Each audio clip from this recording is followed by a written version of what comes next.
Hello everyone, আমি makeup artist Leena পাত্র তোমাদের সাথে আরও নতুন একটা ভিডিও শেয়ার করতে চলে এসেছি। এই ভিডিওতে আমি তোমাদের সাথে যে মেকআপটা শেয়ার করছি সেটা ছিল একটা ব্রাইডাল মেকওভার, এবং আমি চেষ্টা করেছিলাম যতটা স্কিন ফিনিশ মেকআপ করা যায়, কারণ এখন যে পরিমাণ ট্রেন্ড চলছে সেখানেতে গ্লাস ফিনিশ বা স্কিন ফিনিশ মেকআপের ভীষণ ডিমান্ড, এবং বেশিরভাগ ব্রাইডরাই কিন্তু এই ধরনের একদম সিম্পল সাটল একটা লুক পছন্দ করে। তো স্নিগ্ধাদিকেও আমি ঠিক সেই রকমভাবেই লুক দেওয়া স্টার্ট করে দিয়েছিলাম। খুব সুন্দর করে তার বেস মেকআপটা কমপ্লিট করেছিলাম, যেহেতু দির স্কিনটা ছিল ভীষণই ফ্ললেস, যার কারণে বেস মেকআপটা খুব সুন্দরভাবে সেট হয়ে গিয়েছিল। দেন একটা ব্লাশ দিয়েছিলাম এবং খুব হালকা করে কন্ট্রোল করেছিলাম, একদম শার্প কন্ট্রোল আমি করিনি।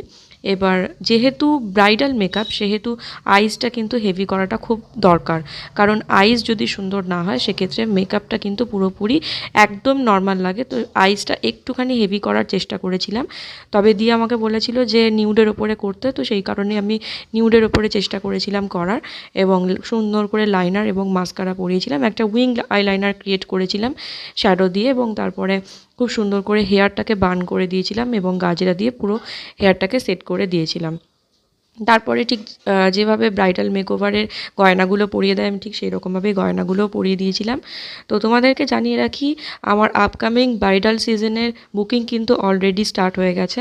তোমরা যদি রিজনেবল প্রাইসের মধ্যে একটা ভালো মেকওভার নিতে চাও এবং সফট সাটল একটা মেকওভার যদি নিতে চাও, সেক্ষেত্রে কিন্তু তোমরা অবশ্যই আমাকে নিচে স্ক্রিনে দেওয়া নাম্বারে কন্ট্যাক্ট করে নিতে পারো, এবং আমি ইন ডিটেলসে তোমাদেরকে সব কিছু জানিয়ে দেবো।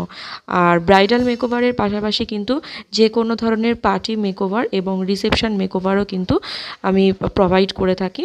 তোমরা নিচে দেওয়া হোয়াটসঅ্যাপ নাম্বারে হোয়াটসঅ্যাপ করতে পারো, সেক্ষেত্রে কিন্তু আমি তোমাদেরকে সমস্ত ডিটেলস বলে দেবো। তো লুকটা কীরকম হয়েছে সেটা তোমরা অবশ্যই জানিও, এবং যদি ভালো হয়ে থাকে তাহলে একটা লাইক কমেন্ট শেয়ার করে দিও। চলো টাটা, বাই।